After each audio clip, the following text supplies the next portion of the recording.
Matthew Hagee is John Hagee's son. They, of course, are both far right-wing Christian fundamentalists. And Matthew wants to tell us a little bit about Doma and what he thinks. Let's listen. But the rapture of the church has been spoken about by Jesus Christ and by the New Testament writers, saying, as it was in the days of Noah, and as it was in the days of Lot. Listen to those two individuals as examples. In the days of Noah, men were wicked in their heart, in their thoughts, in their deeds. Men were agnostic, not believing in God. Men were individuals who believed that they could be like God. We have all of those things happening in the world around us. As it was in the days of Lot. What was happening in the days of Lot? Men had given up the natural affections for women and were lying with other men as they lied with their wives. That's happening in the world today. Last week, the Supreme Court said that the Defense of Marriage Act was unconstitutional and that same-sex couples should have equal representation under the law. That's something that would have been applauded in the days of Sodom and Gomorrah. So when you see these things, similar to the days of Noah and similar to the days of Lot, it's very easy to know that the rapture of the church is about to occur. The rapture is about to occur. Understand what the rapture is.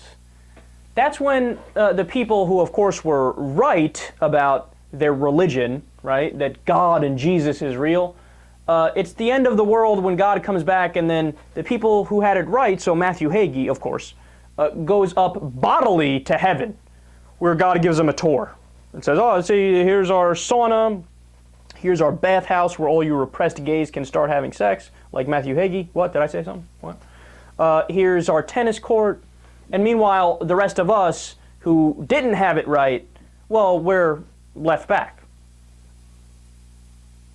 Okay, the rapture is not going to happen. It's fake. It's made up. It's a fairy tale.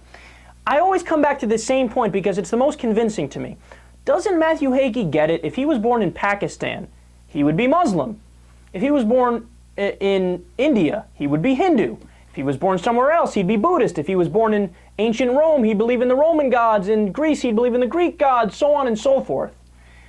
What your religion is totally arbitrary. It's completely based upon the society and culture you were raised in. But he doesn't think that. He thinks he nailed it. He thinks he has it right.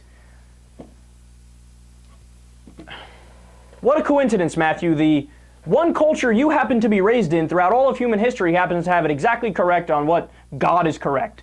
No, it's unbelievable. And look at the points he made early on. I love those. He goes, oh, in the days of Noah, men were wicked. Men were agnostic. Oh, those evil agnostics who admit that they don't know what happens when you die or if there's a higher power or something. And for the record, everybody is actually an agnostic because nobody actually knows. Oh, and then he says, men thought they could be like God. Yeah. You know what that reminded me of when he said that? Michael Jordan.